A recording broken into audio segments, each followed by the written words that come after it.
que vous voyez, c'est la jaquette du dernier livre de notre collaboratrice à l'émission, la psychothérapeute Stéphanie Millaud. Ça s'appelle « La philosophie de l'iceberg » qui nous donne des conseils sur les façons de prendre la vie. On est tous plus ou moins intelligents émotionnellement. Ça veut dire quoi, ça? Bien, je fais une analogie dans le livre où j'explique la différence entre le QI et le QE. À l'époque, puis je raconte souvent cette anecdote-là en conférence, mon père a 67 ans. Il étudiait au Collège Notre-Dame de Montréal et à l'époque, on faisait faire un test de QI, quotient intellectuel. Et en fonction de ton résultat, on déterminait si tu étais voué à une grande carrière ou s'il fallait que tu n'aies pas trop d'espoir. Et moi, ce que je dis souvent, c'est la mauvaise nouvelle avec le QI, c'est que si tu es né avec 72, ben tu vas mourir avec 72. Le quotient intellectuel ne varie pas dans le temps.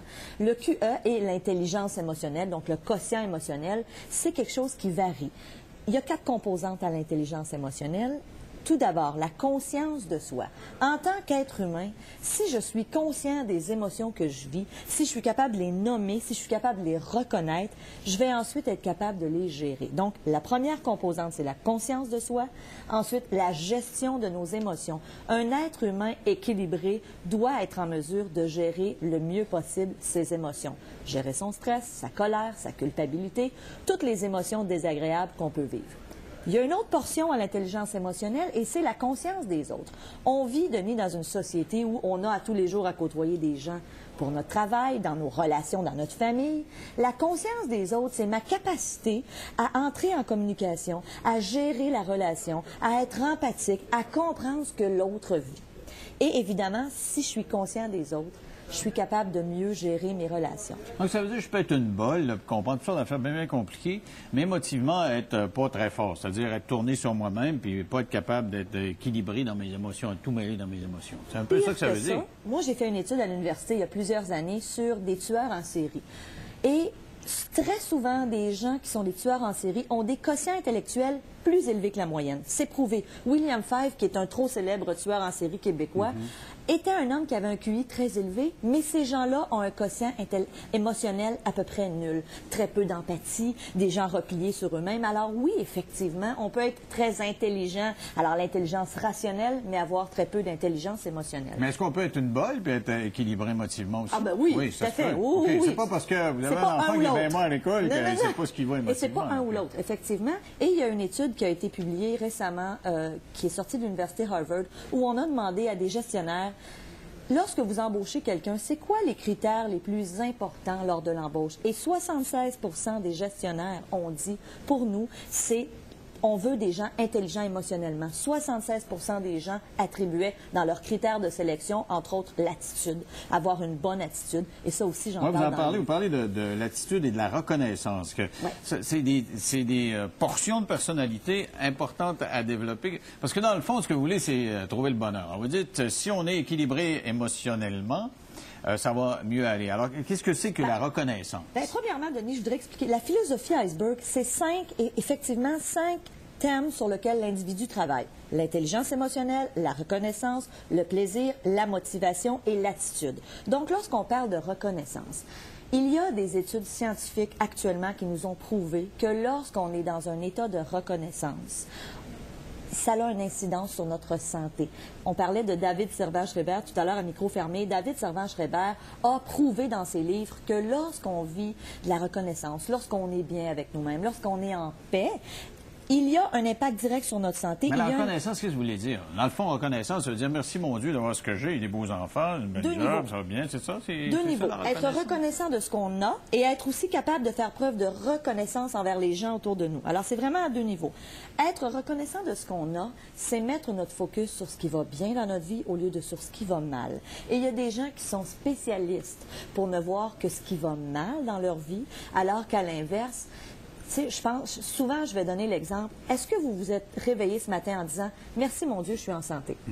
On prend ça pour acquis, c'est comme si c'était normal. Mais la reconnaissance, c'est dire « C'est extraordinaire, je suis en santé, j'ai un emploi que j'aime, j'ai une famille, j'ai des gens autour de moi qui m'apprécient, j'ai du potentiel, je peux me développer ». C'est ça de favoriser la reconnaissance. Moi, je parle souvent du lâcher-prise. J'ai l'impression que la reconnaissance, c'est comme la prémisse au lâcher-prise. Avant de lâcher prise dans la vie, puis dire « Bon, j'ai fait ce que j'avais à faire, ça va marcher », il faut être reconnaissant, là, parce que sans ça, ça marche pas. On ne peut pas lâcher prise si on n'est pas reconnaissant. Exactement. Et je donne souvent un exercice à faire. Je dis aux gens, ce soir, avant de vous coucher, répertorier 10 choses pour lesquelles vous êtes reconnaissant. Et je peux te dire que très souvent, les gens reviennent en me disant « ça n'a pas été facile ». Imaginez, 10 choses. Et je ne m'attends pas à des grosses choses, des choses minimes au quotidien pour lesquelles on est reconnaissant. Il est prouvé scientifiquement que lorsqu'on est dans un état de gratitude, de reconnaissance, ça a un lien.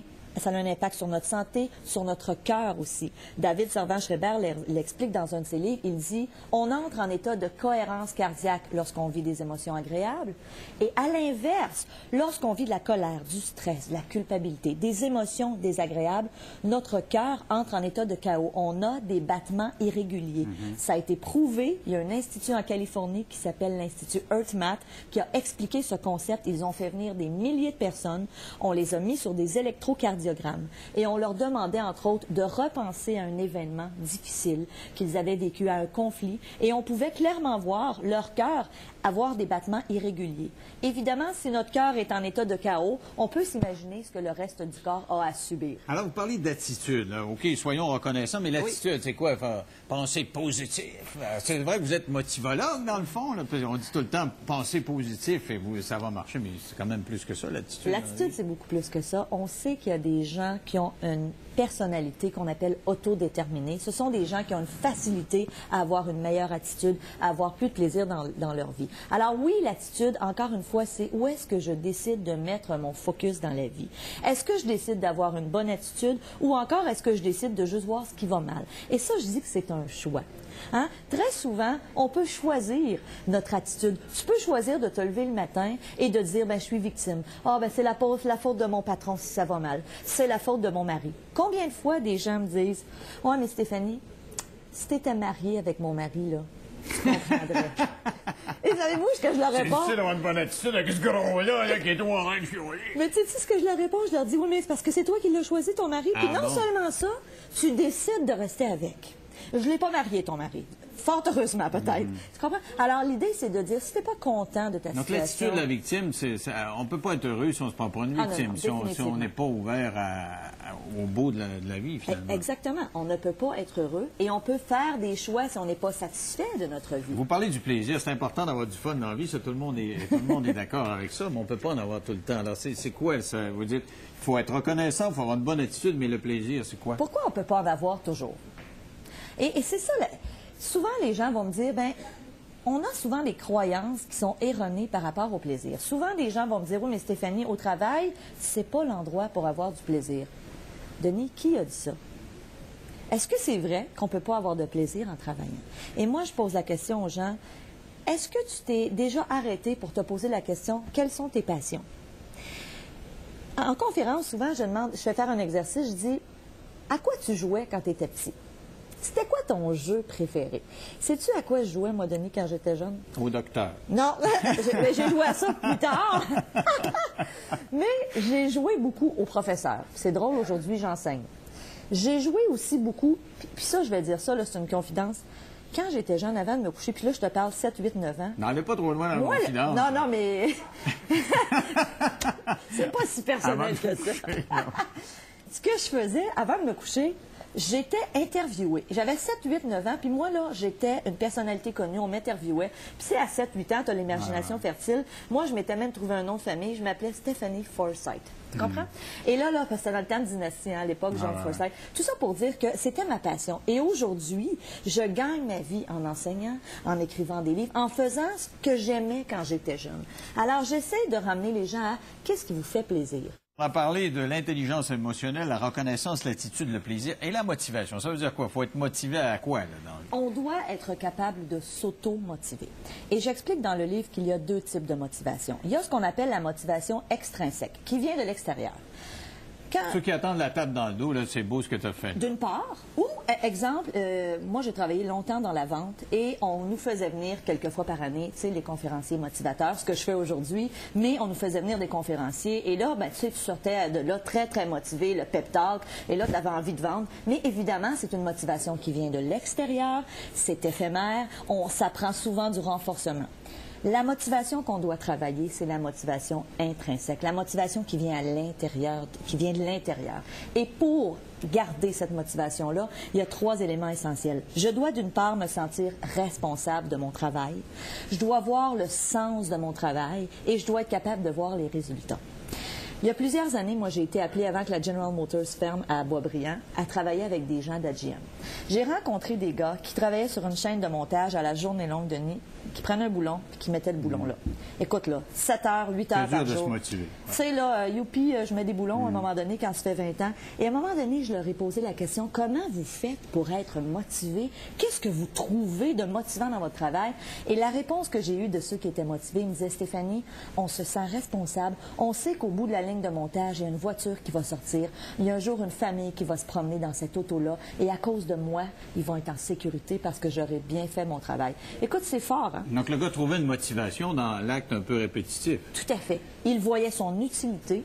Et aussi, à cette époque-là, à la GM, on reconnaissait les individus. Ouais. Hein? On n'en a pas parlé beaucoup, mais la reconnaissance aussi, c'est important. Est-ce que je me sens reconnu dans mon entreprise? Est-ce que je me sens reconnu dans mon couple? Donc, c'est bon pour l'individu, mais je regardais ça pour l'entreprise. Une entreprise qui est reconnaissante envers ses employés, qui a une bonne attitude, qui leur fournit du plaisir et de la motivation, va être une entreprise où c'est le fun d'aller travailler. Une entreprise qui fait le contraire, ça te dit pas d'aller travailler là. Et les gestionnaires, en 2008, n'auront pas le choix que de se conscientiser à ça. On le sait que c'est de plus en plus difficile de retenir notre main-d'œuvre, d'aller chercher de nouveaux employés. Aujourd'hui, c'est facile. Si ça ne fait pas ici, ça va faire ailleurs.